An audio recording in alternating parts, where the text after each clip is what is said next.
안녕하세요. DDR 부동산 연구원의 서영창입니다. 이번 시간에는 현황도로 개정판 사례 중 두 번째로 60년 된 골목길을 소유자가 막겠다고 합니다. 개정판 책 32페이지에 나와 있습니다. 질문: 서울시에서 1966년 지어진 주택의 대지가 지적도로는 맹지입니다. 그림을 보시면 가운데에 도시계획 예정도로가 있고 오른쪽에도 예정도로, 왼쪽에도 예정도로가 도시계획 시설이 되어 있는데 지금 파란색은 보면 맹지입니다. 지적도에 도로가 없다는 것이죠. 그런데 사실상 통로는 앞집 대지에 있습니다. 통로가 없었다면 허가가 안 됐겠죠. 그 소유자가, 앞집 소유자가 부당이득 반환 소송을 했고, 또 구청에서는 이 골목길, 그러니까 사실상 통로는 조례도로로 지정이 안 되니 개축을 하려면 현황도로 소유자의 사용락이 있어야 한다고 합니다. 해결책은 무엇인가요? 라는 질문에 대한 답변입니다. 건축을 하려면 현행 건축법 및 개발행위 허가 기준에 맞아야 하죠. 그런데 진입로가 지적도에 없는 맹지이면 허가 담당자도 판단이 쉽지 않을 것이나 개축이므로 다음과 같이 해결 방안을 찾으면 될 것입니다. 또한 사용료도 나에게 통행권이 있다면 주지 않아도 되는 것이죠. 자, 첫 번째는 건축허가에서 건축법 진입로 기준을 우리는 공부할 필요가 있습니다. 이 대지에는 1966년에 건축물이 있습니다. 건축물 대장이 있다면 당시 건축법 기준에 맞는 합법적인 건축물이 있었던 것이죠. 그런데 우리가 허가를 접수하지 않고 그냥 일반적인 상담을 하면 이 대지는 지적도의 맹지이므로 허가 담당자가 현행 건축법의 예외, 또 조례 및 업무 편람 등의 예외 사항을 적용하지 않고 허가될 수 없다고 할 것입니다. 만약 지적도의 맹지이므로 불허된다고 하면 허가청은 왜 맹지 상태로 분할을 할 수 있었을까요? 1960년대 건축법 및 지적법에 맞으니까 분할이 됐을 것이고 2002년도까지 현행 건축물 대장으로 이기를 했죠. 그 전에는 건축물 관리대장, 가옥대장 이런 것들이 합해서 건축물 대장이 됐으니까 그때 이기할 때 현행 기준에 미달됐다면 이기 자체가 안 됐을 겁니다. 그런데 지금 합법적인 건축물 대장이 있다는 것은 66년이나 2002년에 합법적이었다는 겁니다. 그렇다면 건축법에서 접도의무를 부여한 입법 취지와 통행권은 있다면, 사유라도 통행권은 있다면 개축허가는 되어야 되는 것이 마땅하죠. 1962년 1월 20일 제정건축법이 시행될 때에 건축법 27조에 1이 되어 있습니다. 대지는 2m 이상의 도로에 접해야 한다. 단 건축물 주위에 넓은 공지가 있거나 기타 사정으로 보안상 지장이 없을 때는 예외로 한다 그랬습니다. 결국은 긴급 차량의 통행로인 소방차가 드나들 수 있는 공간이 있어야 되는데 그런 공간이 없다면 화재 시에 진압을 할 수가 없으니까 그런 건 허가를 해주면 안 된다 이런 말이죠. 이게 입법 취지라는 겁니다. 그 다음에 1971년 7월 20일 날 시행된 도시계획법 시행령 제5조에 보면 이런 내용이 있습니다. 법 4조 1항 3호 규정에 의해서 지적분할의 허가를 받아야 할 면적의 기준은 다음 각호와 같다. 다만 도시계획 사업의 시행이나 확정 판결에 의한 건 그러하지 아니하다. 그랬으니까 일반적으로 주거지역에서는 90제곱미터면 지적분할의 허가를 받아야 될 면적 기준에 된다는 얘기입니다. 그러니까 이런 기준에 맞게 분할을 했는데 왜 지금 개축 신청해야 되는 사람이 불이익을 당해야 되느냐는 겁니다. 다음 두 번째, 사실상 도로 소유자의 권리 제한을 확인해 봐야 됩니다. 앞집 소유자한테 민법 211조에 의한 배타적 사용 수익권이 있어야 되는 것이 원칙이나 그 배타적 사용 수익권이 포기됐거나 아니면 행사가 제한될 수 있는지 확인해 봐야 한다는 것이죠. 허가권자는. 그걸 확인하지 않고 안 된다라고 말을 하는 것은 직무태만입니다. 자, 골목길 소유자에게 법률의 범위 내에서 배타적 사용 수익권이 있는데 대법원 판례 법리에 따라 그 행사가 제한되는 경우도 있습니다. 그러므로 왜 1966년 건축허가 당시 앞집 대지에 사실상 도로가 개설될 수밖에 없었는지 각종 공부로 확인해야 됩니다. 그리고 당시 허가청은 이 골목길이 건축허가 기준에 맞다고 판단하였는지 확인해 보았더니 앞집과 뒷집의 대지는 필지는 별도였으나 원래 한 사람 소유였다가 뒷필지가 타인한테 매각된 겁니다. 이런 경우에는 승계 취득자라 하더라도, 그러니까 앞당, 사실상 도로가 있어서 불이익이 생긴 것처럼 보이는 앞당 소유자가 매매로 바뀌거나 상속으로 바뀌다 하더라도 대법원 판례 법리에 따라 이 골목길은 막을 수 없습니다. 그리고 사용료, 부당이득 반환에 대한 사용료 청구도 할 수가 없다고 대법원은 유권 해석하고 있습니다. 읽어보도록 하겠습니다. 원 소유자의 독점적 배타적 사용 수익권의 행사가 제한되는 토지의 소유권을 경매, 매매, 대물 변제 등에 의하여 특정 승계한 자는 특별한 사정이 없는 한 그와 같은 사용 수익의 제한이라는 부담이 있다는 사정을 용인하거나 적어도 그러한 사정이 있음을 알고서 그 토지의 소유권을 취득하였다고 봄이 타당하므로 그러한 특정 승계인은 그 토지 부분에 대하여 독점적이고 배타적인 사용 수익권을 행사할 수 없다 라고 대법원은 99사 다 20013에서부터 2016 다 264556 2009년 1월 24일 전원합의체 판결문까지 이런 골목길은 배타적 사용권이 없다라고 얘기했습니다. 다음 세 번째, 허가 신청자에게는 어떠한 통행권원이 있었는지 확인해 봐야겠죠. 허가권자도 그렇고 허가 신청자도 그렇고 말이죠. 그렇다면 먼저 어떻게 맹지 상태로 허가가 되었는지 확인해야 되겠죠. 1966년에 적법하게 건축허가를 받았는데 당시 맹지였다면, 지적도의 맹지였다면 어떻게 허가가 될 수 있었겠습니까? 나무 토지를 진입로로 하여 허가를 받는 경우에는 원래 한 필지에 두 채 이상의 건축물을 지은 후에 그 건축물을 따라 토지를 분할한 경우나 아니면 타인 소유의 진입로라면 그 땅 주인한테 사용 후락을 받아서 건축했던 것입니다. 그래서 토지대장과 등기부 등본을 통해서 대법원 전원합의체 판결 법리에 맞는지 확인해 볼 필요가 있다는 겁니다. 이건 허가 신청자도 해야 되고 허가권자도 해야 되는 겁니다. 그래야 유권 해석을 정확히 할 수 있는 거죠. 바쁘고 귀찮다고 지적도의 맹지라는 것만 보고 개축이 안 된다 이렇게 말하는 건 직무태만입니다.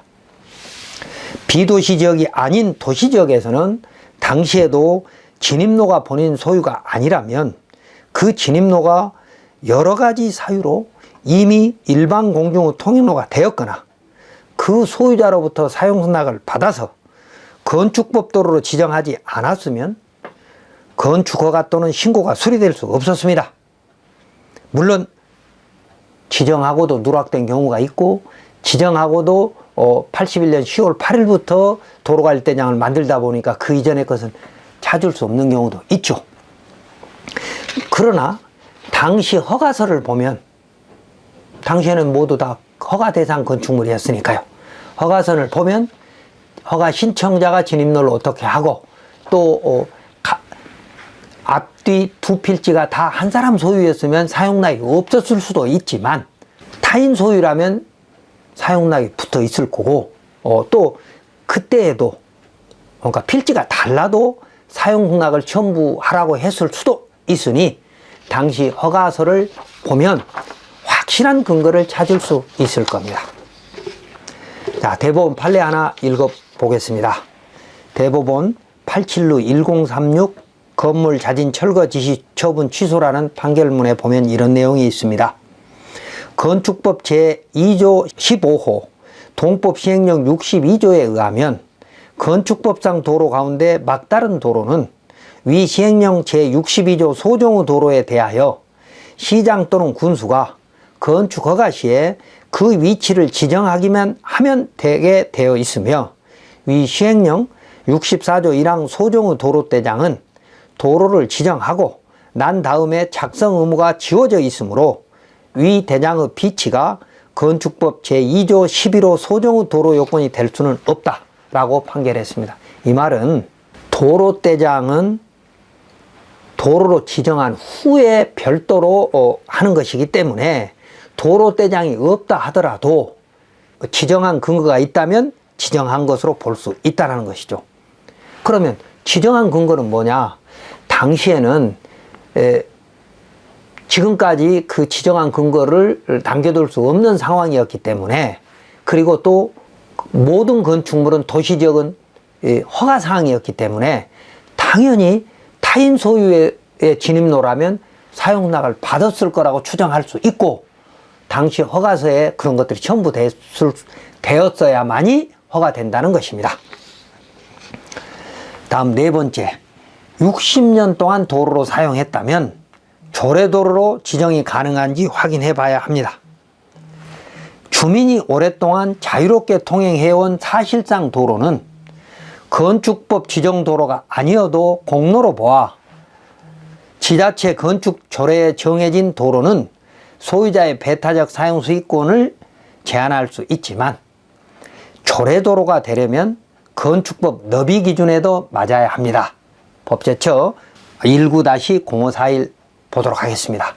주민이 오랫동안 통행로로 이용하고 있는 사실상 통로로서 해당 지방자치단체의 조례로 정하는 것인 경우에 해당하면 이해관계인의 동의를 받지 않고 건축위원회 심의를 거쳐 도로를 지정할 수 있다고 규정하고 있는 바, 이는 도로 지정 절차에 관련하여 이해관계인의 동의를 생략하고 건축위원회 심의로 그 절차를 대신할 수 있도록 하는 것일 뿐이고 도로 지정의 요건을 달리 규정한 것은 아닙니다 라고 유권 해석합니다. 그래서 현행 도로의 너비가 4m 이상이거나 막다른 도로는 2m, 3m, 6m이니까 그 기준에 맞았거나 또는 지형적으로 곤란한 경우에는 3m이므로 그런 규정에 맞아야 한다는 것이죠. 그러니까 건축법 2조 1항 11호 본문의 너비 기준에는 맞아야 한다. 다만 사용승낙은 필요 없다, 이 말이죠. 또한 서울 등 대도시에는 도시계획법에 따른 토지 형질 변경 허가와 건축물은 당시에 허가사항이었으므로 당시 건축허가서를 정보공개 요청하면 건축법 도로임을 알 수 있으니 행정정보공개 요청을 해야 한다는 겁니다. 다음 다섯 번째, 공부 확인 및 행정정보 공개 요청을 하는 절차입니다. 자, 토지이음에서 토지이용계획 확인서 및 도시계획 도면을 통해서 도로 여부를 확인하고, 여기에서 건축법 2조 1항 11호 남목의 도로로 지정될 수도 있으니까 말이죠. 그 다음에 일사편리에서 부동산 종합증명서를 통해서 확인해 보고, 국토지리정보원에서 항공사진을 통해서 근거를 찾을 수 있고, 또 정부 24에서 지적도 토지대장에서 소유자라든지 분할이라든지 뭐 이런 것들을 확인해 볼 수 있고, 또 법원의 등기사항 증명서에서 한 사람 소유였다는 걸 확인해 가지고 뭐 이런 것들은 다 인터넷으로 발급받을 수 있으니까 말이죠. 등기를 줘야 나머지는 전부 무료잖아요. 확인 발급되고, 다만 오래된 공부는, 그러니까 지적도도 구지적도라든지 토지용계획 확인서에도 2009년 8월부터 기재가 되기 때문에 그 이전에 지정한 것은, 건축법 도로로 지정된 것은 토지용계획 확인서에 안 나옵니다. 그래서 그 이전 것은 이제 별도로 확인을 해야 되는데, 그럴 때는 관할청을 직접 방문해서 공보를 발급받아야 합니다. 자, 1992년 이전에는 도시지역의 건축물은 신고가 아닌 허가사항이었습니다. 그래서 허가청은 1966년 당시 허가서 및 신청 서류를 보관하고 있습니다. 그러므로 정보공개법 제9조 1항 6호 다목에 따라 정보공개 요청을 해야 합니다. 행정정보는 공개가 원칙이므로 비공개하려면 어떤 법익 또는 기본권과 충돌하는지를 주장 입증해야 한다고 허가권자가 말입니다. 지자체장이 주장 입증해야 한다고 대법원 2001-28827에서 판결하고 있습니다. 자, 읽어보겠습니다. 공공기관의 정보공개에 관한 법률, 즉 약칭 정보공개법에 보면 제9조에 비공개 대상 정보, 공공기관이 관리하는 정보는 공개 대상이 원칙인데 성명, 주민등록번호 등 개인정보와 관련된 부분은 공개하지 아니할 수 있다라고 6호에 규정하면서도 예외를 뒀습니다. 어떤 거냐? 공공기관이 작성하거나 취득한 정보로서 공개하는 것이 공익이나 개인의 권리 구제를 위하여 필요하다고 인정되는 정보는 공개하라고 되어 있습니다. 그러니까 앞집에 사실상 도로를 내 통행로로 사용해 왔는데 지금 와서 내 대지가 맹지가 돼서 개축호가 안 된다면 내 권리가 엄청난 침해를 받잖아요. 그래서 내 권리를 구제받기 위해서는 정보공개 요청을 해야 되는데 간혹 어떤 지자체는 개인정보와 관련되니까 비공개하겠다 이렇게 하고 있는 지자체도 있다는 것이죠. 그럴 때는 이 9조 1항 6호 다목을 가지고 요청을 하면 되는 것이고 비공개를 할 때는 지자체가 주장 입증해야 되는데 그 관련된 판례 하나 읽어보겠습니다. 정보공개법 제9조 1항 각호에서 정하고 있는 비공개 사유에 해당되지 않는 한 이를 공개해야 한다. 지자체는 말이죠. 이를 거부하는 경우라 할지라도 대상이 된 정보 내용을 구체적으로 확인 검토하여 어느 부분이 어떠한 법익 또는 기본권과 충돌돼서 정보공개법 제9조 1항 몇 호에서 정하고 있는 비공개 사유에 해당하는지를 증명하여야만 하고 그에 이르지 아니한 채 개괄적인 사유만을 들어 공개를 거부하는 것은 허용되지 않는다 라고 대법원 2014-5477 판결에서 유권 해석하고 있습니다. 그러니까 이런 것들을 가지고 허가권자인 지자체장한테 행정정보공개 요청을 강력히 요구할 수 있다는 겁니다. 자, 그 다음에 마지막으로 허가권자의 재량권 일탈 남용이면 행정소송을 할 수밖에 없겠죠. 허가권자는 국토 효율적 이용과 공공복리 정진을 위해서 국토계획법 및 건축법의 허가 기준에 맞는지 확인할 의무도 있고 권리도 있는 거죠. 이때 대법원 판례 법리에 따라 현황도로 소유자의 재산권, 배타적 사용 수익권을 말합니다. 재산권 보장과 주민들의 통행권 보호를 허가권자는 비교 교량해야 될 의무가 있습니다. 대법원 2016-264-556 등에. 그래서 이런 것들을 구체적으로 확인하지 않고 기적도에 맹지니까 안 된다라고 얘기를 하는 것은 잘못이라는 걸 강하게 우리 국민은 주장할 수 있다는 겁니다.